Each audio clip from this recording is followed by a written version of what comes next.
আজ শ্রাবণ মেঘে ছাইল গগন কাহার তরে রে, মা এসেছেন মোদের ঘরে, মা এসেছেন রে।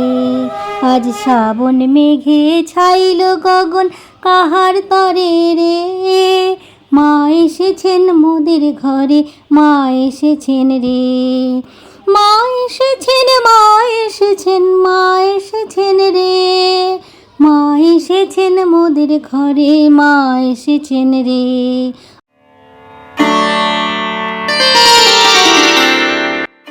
বন্দে পুরুষোত্তম। পরমারাধ্যা জগৎজননী শ্রী শ্রী বড়মায়ের 133তম পূর্ণ আবির্ভাব দিবসে মায়ের পাদপদ্মে আমার ভক্তিপূর্ণ প্রণাম জানাই। আমার সকল গুরু ভাই ও বোনেদের জানাই আনন্দিত জয়গুরু। আজ পরমারাধ্যা জগৎজননী শ্রী শ্রী বড়মায়ের 133তম পূর্ণ আবির্ভাব তিথি। এই পূর্ণ দিনে বিশেষ নিবেদন জগৎজননী শ্রী শ্রী বড়মার আবির্ভাব কাহিনী।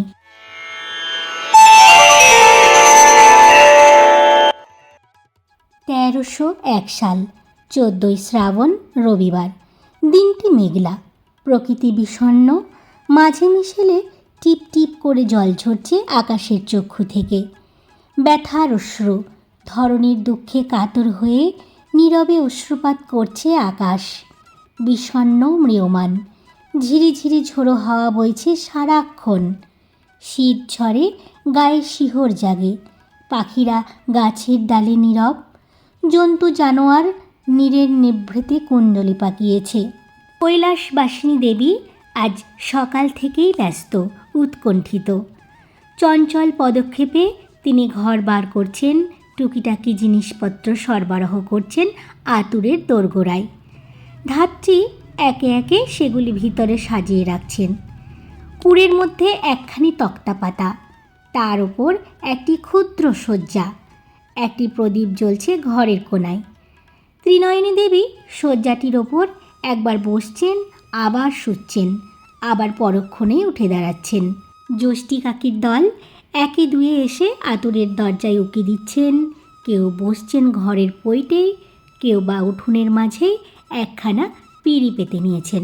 বেলা পর বিকেল হয়ে এসেছে। খানিকক্ষণ হলো বৃষ্টিটা একটু ধরেছে যেন। আকাশ পরিষ্কার, প্রকৃতির মুখে একটু ফিকে হাসি। তারই আভা লেগেছে গাছের ডগায়, নদীর বুকে, আকাশের কোলে। সূর্য যাই করছেন দিগন্তে। প্রকৃতির হাসির ছোপ লেগেছে তারও মুখে চোখে। সলজ্জ আরক্তিম হাসির আবির ছড়িয়ে ধীরে ধীরে তিনি বিদায় নিচ্ছেন দিবাসঙ্গিনী ধরিত্রীর কাছে। উভয়ের বিদায় অভিনন্দনের প্রীতি সম্ভাষণ দিগন্তে ছড়িয়ে পড়েছে। পাখির পূজনে, ফুলের সুবাসে, বাতাসের মর্মরতায়। রাত্রি দিনের সন্ধিক্ষণের সেই মিলন মোহনায় হঠাৎ শাঁখ বেজে উঠল লাহিড়ী বাড়ির অঙ্গন থেকে। 3 বার শাঁখের আওয়াজ, 3 ঝাঁক উলুধ্বনি। আনন্দের সাড়া ছড়িয়ে পড়ল দিগন্তের বুকে। পল্লীর আকাশে বাতাসে লাহিড়ী বাড়ির শাঁখের প্রতিধ্বনি বেজে চলল পল্লীর ঘরে ঘরে, গৃহস্থবধূদের হাতে, তুলসী মঞ্চের পাদপীঠতলে। স্বাগত ধ্বনি মিশে গেল আরতি ধ্বনির সঙ্গে একাত্ম হয়ে দাঁড়ালো তা বন্দনা গীতি।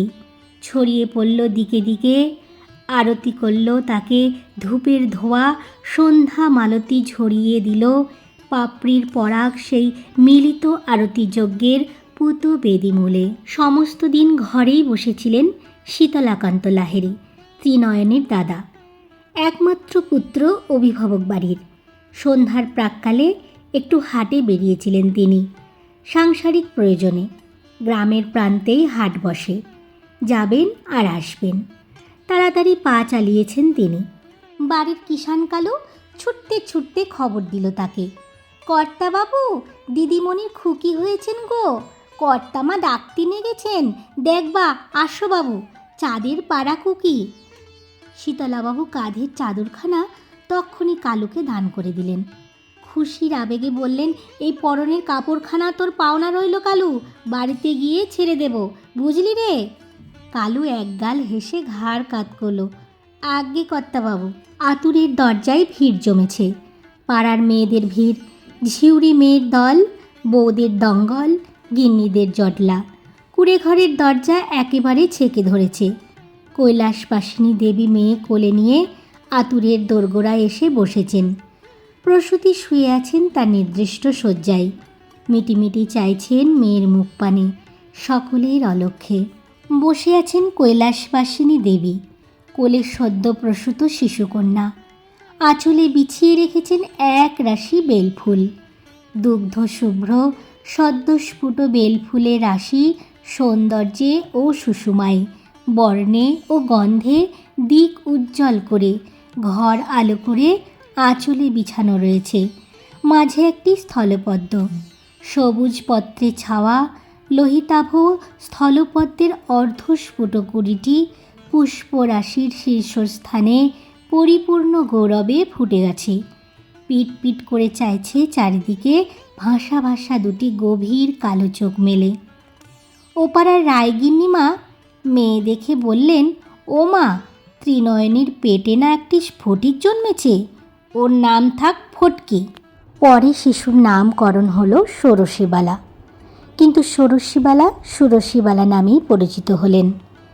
ইষ্টপ্রাণ দাদা ও মায়েরা, আজ এই পূর্ণ দিনে আপনারাও জগৎজননী শ্রী শ্রী বড়মার এই আবির্ভাব কাহিনীটি শেয়ার করতে পারেন। ফিরে আসবো আবারও শ্রী শ্রী বড়মার অন্য এক নতুন কাহিনী নিয়ে। সকলকে আরও একবার জয়গুরু।